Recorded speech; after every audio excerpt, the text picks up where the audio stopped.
안녕하세요. 볼만찬 기자들입니다. 자, 벤투의 상승세 무섭습니다. 이미 카타르행을 확정 지은 대표팀이 24일 숙적 이란을 상대로 2대0 승리를 거두면서 11년 만에 이란전 승리, 17년 만에 홈경기 이란전 승리를 달성하면서 조 1위로 올라섰습니다. 2010년 남아공 월드컵에 이어 12년 만에 무패로 최종 예선을 마치고 조 1위로 확정 지을 수 있는 28일 아랍에미리트전 프리뷰 한번 해보도록 하겠습니다. 앞서서 이란전 리뷰 간단히 하도록 할게요. 이날 이란전 가장 중요한 포인트 뭐였냐? 황인범의 공백이었습니다. 황인범 선수 다들 알고 계신 대로 벤투식 축구의 핵심이라고 볼 때 오히려 개인적으로는 지난 레바논 시리아전에서 손흥민이 빠진 것 이상의 여파가 있을 것이라고 봤거든요. 벤투 감독의 선택은 이재성, 권창훈 중앙조합이었습니다. 이 승부수는 멋지게 맞아떨어졌는데요. 특히 이재성의 활약이 돋보였습니다. 이날 MOM으로도 손색이 없었는데요. 이재성 왼쪽을 중심으로 헌신적인 움직임으로 계속해서 기점 역할을 하면서 볼을 배급했고요. 공격 시에는 상대 수비와 미드필드 사이에 포진해서 손흥민이 왼쪽 측면과 하프 스페이스를 공략할 수 있도록 했고요. 수비 시에는 적극적인 수비 가담으로 압박을 해주고 수비 숫자를 늘려줬습니다. 사실 전반 초반만 하더라도 이재성, 권창훈이 내려서는 과정, 그러니까 볼을 받으러 내려서는 과정이 잘 되지 않으면서 정우혁이 상대의 압박에 상당히 고전을 했는데요. 전반 중반부터 이재성이 적극적으로 지원을 해주면서 매끄럽게 공격이 이어지게 됐습니다. 한국은 이날 이재성이 포진한 왼쪽에서 찬스가 많이 이루어졌는데요. 황희찬의 역할도 컸습니다. 황희찬 선발 라인업에서는 오른쪽 날개로 포진을 했는데 전반 중반부터 손흥민과 포지션 체인지를 통해서 왼쪽에서 주로 움직임을 가졌습니다. 후반에는 왼쪽 날개로 거의 뛰었는데요. 황희찬이 이날 굉장히 몸이 좋았고 돌파가 경쾌했는데 황희찬이 상대 수비를 흔들면서 기회가 여러 차례 생겼습니다. 이때 당시에도 이재성, 황희찬 그리고 김진수로 이어지는 기점이 삼각 편대가 잘 만들어지면서 볼이 잘 들었고요. 황희찬이 특히 과거에는 투박하게 벗긴 후에 마무리해서 좀 아쉬움을 보인 분이 많았는데 이날은 굉장히 센스 있는 패스로 키 패스를 만들어내는 모습을 보이면서 확실히 EPL 클래스를 느낄 수 있었습니다. 한국은 초반 이란의 과감한 압박에 고전하고 김민재의 컨디션이 좋지 않아 보이면서 후방 빌드업에 좀 어려움을 겪었는데 앞서 언급드린 대로 이재성이 정우영을 도와주고 무엇보다 김민재가 살아나면서 경기가 풀리기 시작했거든요. 아주문을 지어버린 김민재의 수비야 아시아 최강 수준이니까 설명이 필요 없고요. 저는 공격에서 김민재의 가치를 좀 주목하고 싶거든요. 김민재가 탈압박을 하고 전진이 되면서부터 우리의 공격이 살아나기 시작했는데 결국 뒤에서 얼마나 경기가 풀리느냐가 전반까지 가는데 굉장히 중요하다고 봤을 때 이 과정에서도 김민재의 역할이 상당히 중요하거든요. 김민재가 뒤에서 볼을 잡아서 어떻게 전방으로 볼을 배급해 주느냐 이 역할이 정우영 이상으로 좀 중요한데 김민재가 우리 대표팀에서 얼마나 중요한지 다시 한번 느낄 수 있는 대목이었습니다. 이날 한국은 황인범이 빠진 가운데서도요. 벤투식 축구를 완벽하게 구사하면서 이란을 압도했고요. 두 골이 아쉬울 정도로 좋은 찬스를 많이 만들어냈습니다. 전체적으로 저는 좋았는데 두 가지가 개인적으로 좀 아쉬웠거든요. 첫 번째는 황의조. 최종 예선 들어서 한 골도 넣지 못하고 있는데 이날도 슈팅 2개에 그쳤습니다. 눈여겨볼 기록이 있는데 손흥민이 득점이 살아나면서부터 황의조가 침묵하고 있다는 거거든요. 과거 제가 황의조가 손흥민의 억제기일지도 모른다라는 표현을 한 적이 있어요. 벤투 감독이 황의조의 득점력을 살리기 위해서 손흥민의 득점력보다는 도움 능력을 더 살린다는 이유에서였거든요. 최종 예선에서는 손흥민 쪽에 포커스가 좀 더 맞춰지면서 황의조 쪽에서 기회가 만들어지지 않고 있거든요. 황의조가 조규성처럼 2선을 살리는 유형은 아니에요. 물론 움직임이 굉장히 좋은 선수이기 때문에 상대 수비가 딸려 들어가는 부분도 있지만 이 전술적으로 2선을 살려주는 움직임보다는 마무리가 좀 더 중요한 선수거든요. 때문에 제가 기록을 보니까 벤투 출범 후 42경기에서 손흥민, 황의조가 나란히 득점을 한 경기가 한 경기도 없더라고요. 그러니까 결국에는 황의조 선수도 터져야 되는 부분, 터지기 위해서는 무언가 전술적인 움직임이 필요하다는 얘기인데 본선을 위해서는 손흥민, 황의조 둘 다 터지는 게 중요하거든요. 벤투 감독이 이 부분에 대한 고민을 좀 해야 될 것 같고요. 또 한 가지는 빌드업의 기점이 되는 정우영에 대한 부분인데 상대 압박에 취약한 모습이 여러 번 나왔거든요.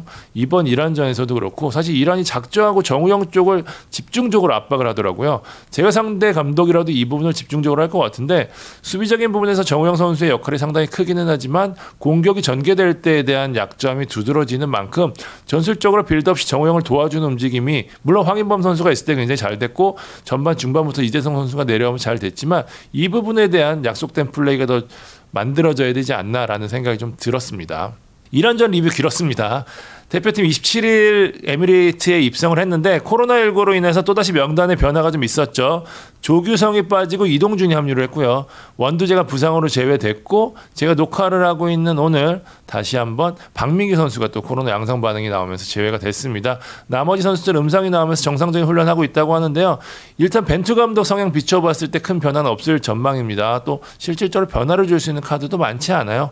이런전 베스트 11이 그대로 나설 가능성이 높아 보입니다. 아랍에미리트 이야기를 좀 해야 될 것 같아요. 발등에 불이 떨어졌죠.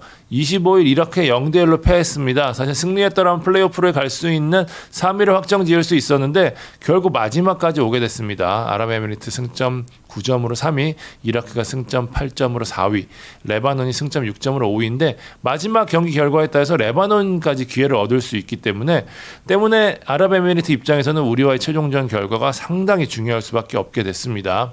이라크가 최하위 시리아와 일전을 치르는 만큼 승리할 가능성이 높다고 봤을 때 아랍에미리트가 우리를 상대로 승리하지 못하면 3위 수성이 어려워지거든요. 아랍에미리트 같은 경우는 우리 잘 알고 있는 베르트 판마르바이크 감독이 결국 경질이 됐습니다. 성적 부진으로. 대신해서 아르헨티나 출신의 로돌프 아루아바레나 감독의 지휘봉을 잡았는데요.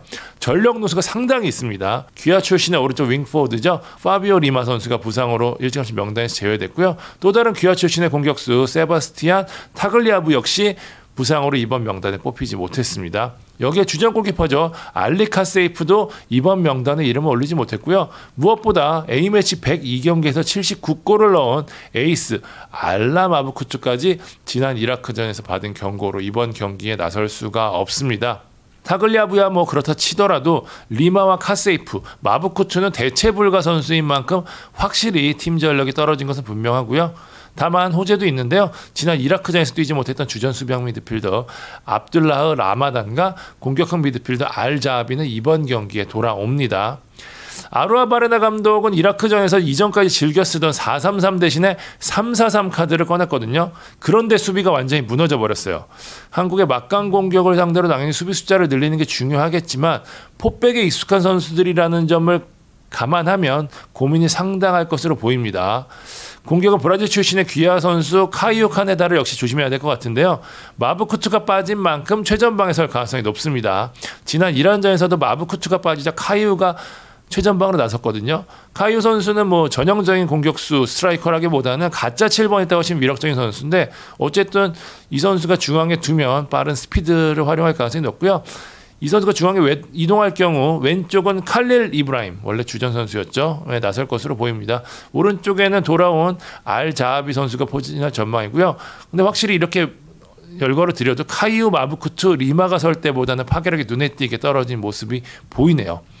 아랍에미리트는 수비 쪽에 약점이 많습니다. 아루아바레나 감독이 부임하자마자 수비 전형을 바꾼 이유기도 한데 37살인 왈리드 아바스가 여전히 수비의 주축입니다. 아바스 선수가 스피드에 굉장한 약점을 갖고 있거든요. 25세인 알 아타스 선수가 기대만큼 성장하지 못하면서 33세의 노장 수비수죠. 모함메드 마르주쿠가 다시 한번 대표팀 주축으로 나서고 있는 상황인데 누가 돼도 우리 공격수들이 충분히 공략할 수 있는 수준의 선수들이고요. 특히 오른쪽 풀백 혹은 3백에서 윙백이 되겠죠. 반다르 모하메드는 등번호가 9번이에요. 그 정도로 공격적이고 오버래핑이 많은 선수인데 이 선수 공격 시 뒷공간을 적극적으로 공략할 필요가 있습니다. 우리가 이란전을 생각할 경우에는 역시 이재성 선수와 왼쪽으로 이동하는 황희찬 선수, 김진수 선수가 적극적인 오버래핑을 통해서 공격을 만들어내는 게 중요할 것 같습니다. 지난해 11월 맞대결에서 1대0으로 우리가 이겼죠. 슈팅수 22대4, 점유율 60대 40에서 보듯이 아랍에미리트를 그야말로 압도를 했습니다. 당시 한국이 페널티 박스 안에서 무려 16개의 슈팅을 날렸거든요. 그만큼 상대 공략이 잘 됐다는 건데 한 골에 그친 거는 좀 결정력에 대한 아쉬움이 있었거든요. 우리가 사실 중동팀에는 상당히 좀 고전한 양상이 좀 있었는데 아랍에미리트를 상대로 달랐습니다. 2008년 10월 이래로 최근 6번의 맞대결에서 모두 이겼거든요. 6번 내용 들여다보면 14득점에 실점이 2점밖에 안 됩니다. 내용도 압도했다는 이야기인데 아랍에미리트가 원정이기는 하지만 두바이는 우리가 경기도 많이 치르고 원정 캠프로도 많이 좀 활용을 했다는 점에서 낯설지가 않고요. 상대가 적극적으로 나설 공산이 크지만 앞서 설명드린 대로 워낙 주전급 선수들 중에 이탈이 많기 때문에 게다가 또 최근 흐름을 감안한다면 아랍에미리트 계속해서 하락세, 우리는 굉장한 상승세잖아요. 무난히 승리할 수 있는 경기가 아닌가 싶습니다.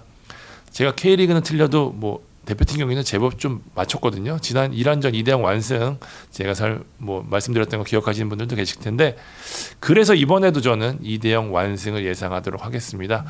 요번에 승리할 경우 무패로 최종 예선 통과하는 거거든요.